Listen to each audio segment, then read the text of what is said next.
जय हिंद दोस्तों। आज हम छत्तीसगढ़ हिस्ट्री से हम प्राचीन छत्तीसगढ़ का इतिहास से नल और राजश्रीयतुल्य और शरपुरी राजवंश से कुछ एमसीक्यूज़ करेंगे। हमारा सोर्स रहेगा राम कुमार बिहार की बुक से। आइए देखते हैं। पहला जो क्वेश्चन है वो नल वंश से, उनकी उत्पत्ति और प्रारंभिक जो उनका विस्तार है वहाँ से। पहला है, वायु और ब्रह्मांड पुराण में नल वंश के कौशल पर शासन का वर्णन है। दूसरा है, डॉक्टर पी.एल. मिश्रा के अनुसार इनका इतिहास समुद्रगुप्त की प्रयाग प्रशस्ति से शुरू है। तीसरा है, नल शासकों ने स्वयं को पांडव वंश और निषद प्रदेश से जोड़ा। और चौथा है, महाकांतर के व्यागराज को बस्तर का नल राजा माना जाता है। यह चारों ऑप्शन सही हैं, इसलिए हमारा ऑप्शन डी सही हो जाएगा। नेक्स्ट क्वेश्चन देखते हैं। पहला है, नल वंश की राजधानी कोरापुट से लगा पुष्करी नगर था। सही है, जो नल वंश की जो राजधानी थी ना वो कोरापुट से लगा हुआ था, पुष्करी नगर से। फिर दूसरा है, इनका जो साम्राज्य था वो था चांदा, भंडारा, दुर्ग और बस्तर तक फैला था।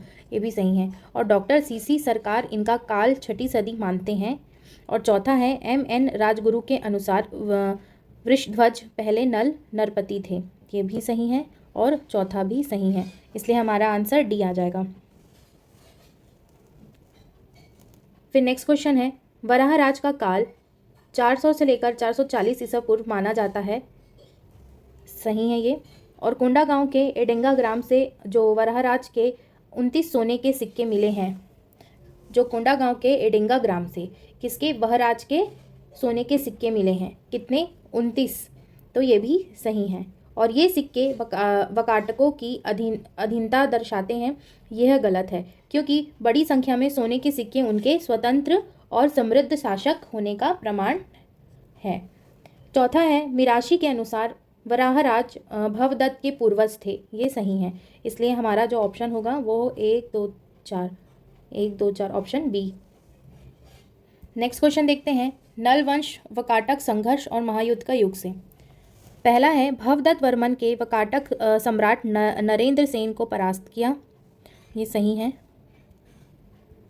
भवदत्त ने वकाटकों की राजधानी नंदीवर्धन पर अधिकार किया। सही है ये। भवदत्त की विजय की जानकारी उनके प्रयाग दानपत्र से मिलती है। ये भी सही है। और भवदत्त वर्मन परम वैष्णव थे। ये गलत है। जो भवदत्त वर्मन थे वो भगवान शंकर के आराध्य थे, वो वैष्णव नहीं थे। इसलिए 1 2 3 सही है, चौथा गलत है, इसलिए ऑप्शन बी सही हो जाएगा। फिर नेक्स्ट क्वेश्चन देखते हैं, अर्धपति भवदत्त वर्मन के जो ज्येष्ठ पुत्र और उत्तराधिकारी थे। जो अर्धपति थे वो भवदत्त वर्मन के ज्येष्ठ पुत्र और उत्तराधिकारी थे। ये सही है।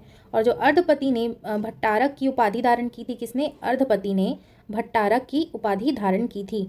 ये भी सही है। और अर्धपति ने अपने जो पिता की भांति स्वर्ण मुद्राएं जारी की थी। अर्धपति ने अपने पिता की भांति स्वर्ण मुद्राएं जारी की थी। और जो केसरी बेड़ा अभिलेख अर्धपति से संबंधित है, जो केसरी बेड़ा अभिलेख है ना वह अर्धपति से संबंधित है। तो ये चारों सही हैं, इसलिए हमारा ऑप्शन डी सही हो जाएगा। नेक्स्ट क्वेश्चन देखते हैं, वकाटक नरेश पृथ्वीसेन द्वितीय ने अर्धपति को बुरी तरह परास्त किया। ये सही है। जो वकाटक नरेश थे ना वो पृथ्वीसेन द्वितीय ने अर्धपति को बुरी तरह परास्त किया था। और दूसरा है, पृथ्वीसेन द्वितीय ने नलों की राजधानी पुष्करी को नष्ट भ्रष्ट कर दिया। ये भी सही है। फिर आते तीसरा, इस युद्ध में अर्धपति वीरतापूर्वक लड़ते हुए मारा गया। ये भी सही है। और इस पराजय के बाद नल वंश सदा के लिए समाप्त हो गया था। ये गलत है, क्योंकि अर्धपति के बाद उसके भाई स्कंदवर्मन ने पुष्करी को पुनः बसाया और नल शक्ति को पुनर्जीवित किया था। इसलिए 1 2 3 हमारा सही है, इसलिए ऑप्शन बी सही हो जाएगा। नेक्स्ट क्वेश्चन देखते हैं, नल वंश के पुनर्निर्माण और पतन से। अर्धपति की मृत्यु के पश्चात स्कंदवर्मन गद्दी पर बैठा। ये बात सही है। स्कंदवर्मन ने वकाटक नरेश देवसेन के समय विदर्भ के भूभाग पर अधिकार किया। ये भी सही है। पोड़ागढ़ का जो शिलालेख स्कंदवर्मन का है, ये भी सही। जो पोड़ागढ़ शिलालेख है ना वह स्कंदवर्मन का है। और स्कंदवर्मन ने पोड़ागढ़ में शिव मंदिर बनवाया था। इसने चौथा गलत है क्योंकि शिव मंदिर नहीं, इसने विष्णु मंदिर बनवाया था। इसलिए 1, 2, 3 सही हो जाएगा, तो ऑप्शन बी सही हो जाएगा। फिर नेक्स्ट क्वेश्चन देखते हैं। विलासतुंग नल वंश का एक पराक्रमी शासक था। जो विलासतुंग नल वंश का एक पराक्रमी शासक था, सही है। और दूसरा जो है, राजिम अभिलेख में विरूपक्ष और पृथ्वीराज की जानकारी मिलती है। जो राजिम का जो अभिलेख है ना, वहाँ से विरूपक्ष और पृथ्वीराज की जानकारी मिलती है, ये भी सही है। और राजिम के जो राजीव लोचन मंदिर का निर्माण विलासतुंग ने करवाया था, ये भी सही है। जो राजिम के राजीव लोचन मंदिर का जो निर्माण है, उसने किसने कराया था? वो विलासतुंग ने करवाया था। और चौथा है, नंदन राज की शिक्षा दीक्षा नालंदा में हुई थी, ये भी सही है। इसलिए हमारा ऑप्शन डी सही हो जाएगा, उपरोक्त सभी। नेक्स्ट क्वेश्चन देते हैं। चालुक्य नरेश पुलकेशिन द्वितीय ने नलों को परास्त किया था, ये बात सही है। तो चालुक्य नरेश थे, उन्होंने पुलकेशिन जो द्वितीय ने नलों को परास्त किया। फिर नलों के बाद बस्तर में जो छिंदक नागवंशी शासकों का उदय हुआ था, ये भी सही है। जो नल वंश थे ना, उनके बाद जो बस्तर के जो छिंदक नागवंशी थे शासक, उनका उदय हुआ। फिर तीसरा है, नल और नागवंशियों के बीच सत्ता का हस्तांतरण पूर्णतः शांतिपूर्ण था, ये गलत है। क्योंकि जो डॉक्टर रामकुमार बिहार के अनुसार नल और नागवंश के बीच का काल केवल लड़ाई और विनाश काल का था, इसलिए तीसरा गलत हो जाएगा। और चौथा है, नागों ने नलों के पराभव के बाद नवीन साम्राज्य स्थापित किया था, तो चौथा भी सही है। इसलिए 1, 2, 4 सही हो जाएगा, ऑप्शन बी। नेक्स्ट क्वेश्चन देखते हैं। राजश्री तुल्य कुल और आरंग का रहस्य से, मेरा क्वेश्चन है, राजश्री तुल्य की जानकारी आरंग से प्राप्त जो ताम्रपत्र से मिलती है, ये सही है। यह ताम्रपत्र स्वर्ण नदी से जारी किया गया है, ये भी सही है। सुवर्ण नदी को डॉक्टर मिराशी जांजगीर का सोना नाला मानते हैं, जबकि हीरालाल इसे अमरकंटक की सोन नदी मानते हैं, ये भी सही है। इसलिए हमारा ऑप्शन बी सही हो जाएगा। नेक्स्ट क्वेश्चन देखते हैं। आरंग ताम्रपत्र और गुप्त संवत 182 या 282 में जारी हुआ था, ये सही है। यह ताम्रपत्र अंतिम शासक भीमसेन द्वितीय का है, ये भी सही है। इसमें हरि स्वामी और बोप्प स्वामी को भट्टपालिका ग्राम दान में देने का उल्लेख है, ये भी सही है। इस वंश में कुल 8 शासकों का उल्लेख है, ये गलत है। उसमें 8 नहीं 6 शासक थे, इसलिए हमारा ऑप्शन बी सही हो जाएगा, 1, 2, 3। नेक्स्ट क्वेश्चन देखते हैं। राजश्री तुल्य के शासक संभवतः गुप्तों के अधीन थे, ये बात सत्य है। गुप्त संवत का प्रयोग इस अधीनता को इंगित करता है। जो गुप्त संवत का जो प्रयोग हुआ है, वो इस अधीनता को इंगित करता है। इनकी राजमुद्रा में गजलक्ष्मी का अंकन है। जो राजश्री कुल जो वंश थे, उनकी जो राजमुद्रा थी, उनमें गजलक्ष्मी का अंकन था। उनमें ना गजलक्ष्मी का नहीं था, ये गलत है। उनमें जो सिंह की अंकन था, इसलिए तीसरा गलत हो जाएगा। इस वंश का अधिकार क्षेत्र रायपुर और बिलासपुर के कुछ भागों तक था, यह सही है। इसलिए 1, 2, 4 सही हो जाएगा, ऑप्शन बी। हर्षेन के अजंता शिलालेख में उसे कलिंग कौशल का स्वामी कहा गया है, ये सत्य है। खारवेल की हाथी गुफा प्रशस्ति में राजश्रीय वंशतुल्य कुल विनस्रित का उल्लेख है, ये भी सही है। और शूरा के बाद दयित प्रथम गद्दी पर बैठा, ये भी सही है। इस वंश की राजधानी स्पष्ट रूप से आरंग घोषित थी, ये गलत है। चौथा वाला गलत है, क्योंकि आरंग ताम्रपत्र में किसी राजधानी का स्पष्ट उल्लेख नहीं मिलता, इसलिए हमारा ऑप्शन बी सही हो जाएगा, 1, 2, 3। नेक्स्ट क्वेश्चन देखते हैं। शरभपुरी राजवंश और उदय और आरंभिक विस्तार से, भानुगुप्त के एरन अभिलेख में शरभ राज का उल्लेख मिलता है, ये बात सत्य है। डॉक्टर PL मिश्रा के अनुसार शरभ राज ने 470 ईस्वी के लगभग शासन शुरू किया था, ये भी सत्य है। शरभपुरियों ने अपने ताम्रपत्रों में गुप्त संवत का प्रयोग किया था, ये गलत है। उन्होंने गुप्त संवत का प्रयोग नहीं किया था, बल्कि अपने शासन वर्ष दर्ज किए थे, इसलिए तीसरा वाला गलत हो जाएगा। और चौथा है, वे स्थानीय व्यक्ति थे जिन्होंने वकाटक पारिवारिक झगड़े का लाभ उठाकर सत्ता स्थापित की थी, ये सही है। इसलिए हमारा ऑप्शन बी सही हो जाएगा, 1, 2, 4। नेक्स्ट क्वेश्चन देखते हैं। महाराज नरेंद्र शरभ राज का पुत्र था, ये सत्य है। नरेंद्र का पीपरदुला तामपत्र राजधानी शरभपुर से जारी किया गया था। जो नरेंद्र का जो पीपरदुला तामपत्र था ना, वो कहाँ से, उनकी जो राजधानी शरभपुर से जारी किया गया था, ये भी सत्य है। और तीसरा है, नरेंद्र के कुरुत तामपत्र में उसके शासन के 24वें वर्ष का उल्लेख मिलता है, ये भी सही है। नरेंद्र ने अपनी सील में खड़ग धारा जित भुवे लिखवाया था, ये भी सही है। इसलिए उपरोक्त सभी हो जाएगा, ऑप्शन डी। नेक्स्ट क्वेश्चन है, नरेंद्र शैव धर्म का अनुयायी था, गलत है। नरेंद्र शैव धर्म का नहीं, वह परम भागवत की उपाधि और गजलक्ष्मी का अंकन करता है कि वह वैष्णव धर्म का अनुयायी था।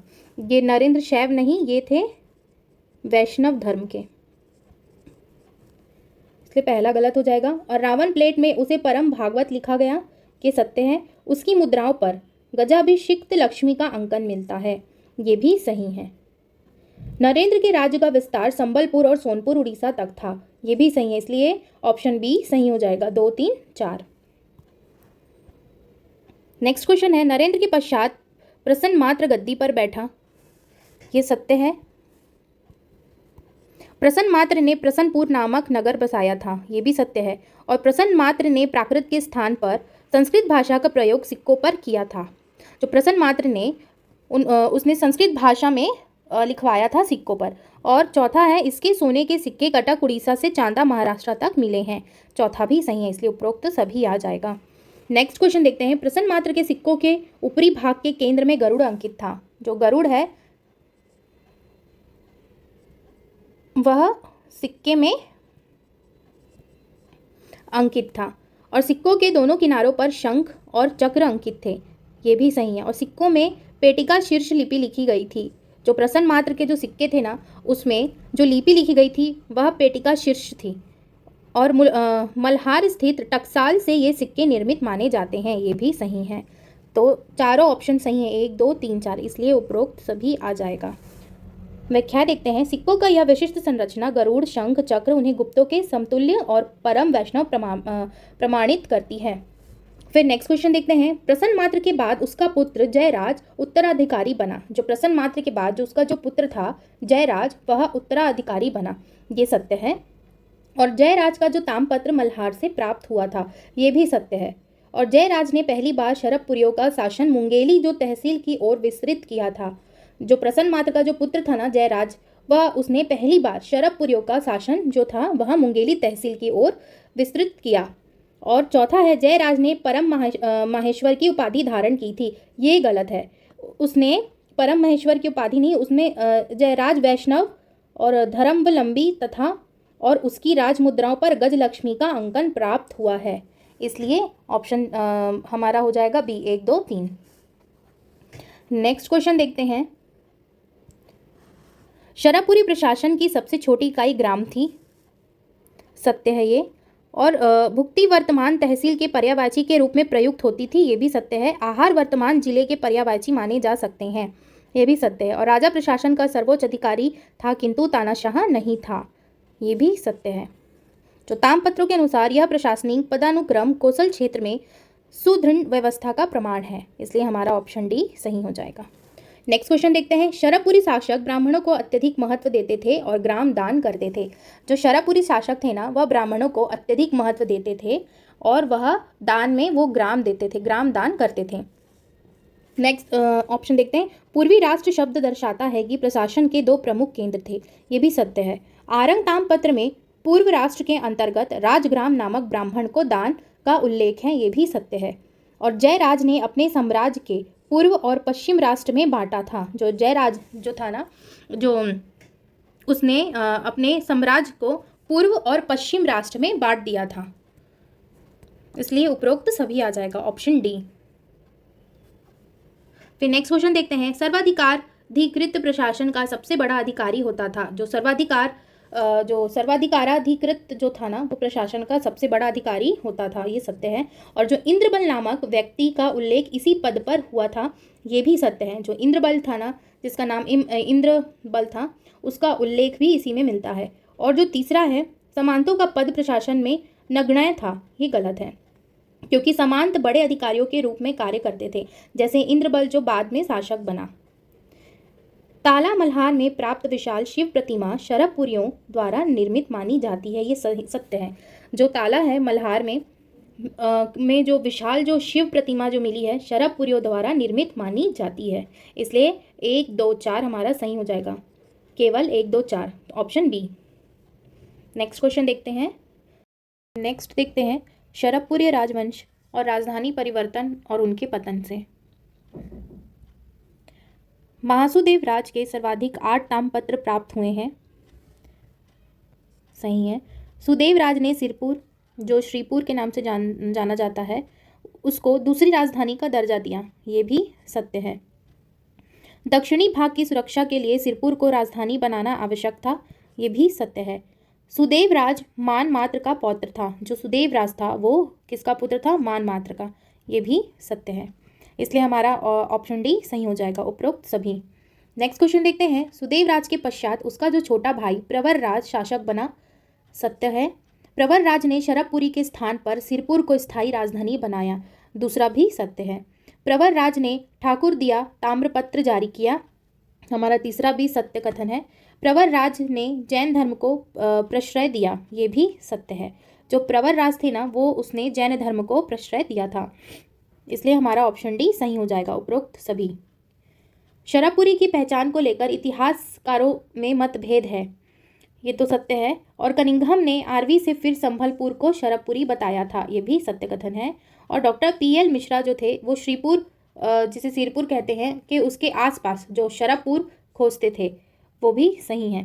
डॉक्टर श्याम कुमार पांडे मल्हार को ही प्राचीन शरभपुर मानते हैं। ये भी सत्य है। तो उपरोक्त सभी। ये उतना इम्पोर्टेंट नहीं है, बट फिर भी एक बार देख लीजिएगा। नेक्स्ट देखते हैं अभिलेख और ताम्रपत्रों से। जो पोड़ागढ़ शिलालेख है वो स्कंदवर्मन का है। ये सत्य है। और केसरी बेड़ा ताम्रपत्र है वो है अर्धपति नल का। ये इंपॉर्टेंट क्वेश्चन है। आरंग ताम्रपत्र जो है वो भीमसेन द्वितीय राजश्री तुल्य का है। सही है। और राजिम जो अभिलेख है वो है विलासतुंग नल का। चौथा भी सही है। इसलिए सभी सुमेलित हो जाएंगे। नेक्स्ट क्वेश्चन देखते हैं। पीपर जो दुला ताम्रपत्र जो है वो नरेंद्र का है। ये सत्य है। मल्हार ताम्रपत्र जो है वो जयराज का है। ये भी सत्य है। ठाकुर दिया ताम्रपत्र है वो प्रवर राज का है। जो प्रयाग प्रशस्ति है शरभपुर का नहीं है। ये आएगा समुद्रगुप्त का। इसलिए 1, 2, 3 सही हो जाएगा। चौथा वाला गलत हो जाएगा। केवल बी सही होगा। नेक्स्ट देखते हैं भवदत्त वर्मन का जो दान पत्र प्रयाग से जारी हुआ था। ये सत्य कथन है। कुरुत ताम्रपत्र में महाराज नरेंद्र के शासन के 24वें वर्ष का उल्लेख मिला है।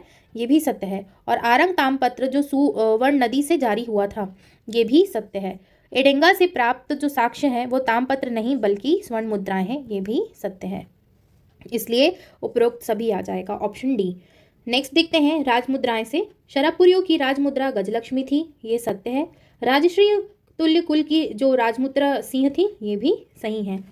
जो शरभपुरी की जो राजमुद्रा थी वो गजलक्ष्मी थी। और राजश्री तुल्य कुल की जो राजमुद्रा थी वो थी सिंह।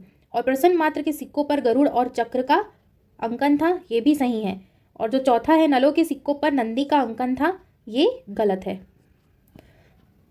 कथन जो 4 के लिए स्पष्ट प्रमाण नहीं है, लेकिन नलों के पृष्ठध्वज नाम से अनुमान लगता है, पर सिक्कों पर नंदी सर्वमान्य नहीं है। इसलिए चौथा गलत है। 1, 2, 3 हमारा सही हो जाएगा। इसलिए ऑप्शन बी हमारा आंसर हो जाएगा। नेक्स्ट देखते हैं। समुद्रगुप्त के समकालीन बस्तर में जो नल वंशीय व्यागराज थे, ये सत्य है। दूसरा है वकाटक नरेश नरेंद्र सेन के समकालीन भवदत्त वर्मन भी थे। ये भी सही है। और वकाटक पृथ्वी सेन द्वितीय के समकालीन अर्धपति थे। ये भी सही है। और गुप्त नरेश भानुगुप्त एरंड के समय शरभ राज का उल्लेख है। ये भी सत्य है। इसलिए ऑप्शन डी सही हो जाएगा, उपरोक्त सभी। फिर देखते हैं नेक्स्ट क्वेश्चन। राजश्री तुल्य कुल का काल संभवतः गुप्तों के पतन के बाद का है, जो कि 506 से लेकर 600 ईसा पूर्व थे। ये भी सत्य है। जो शरभपुरी शासकों ने गुप्तों की नाम मात्र की अधीनता स्वीकार की थी। ये भी सत्य है। नलों का जो वकाटकों के साथ लंबा संघर्ष चला था, ये भी सत्य है।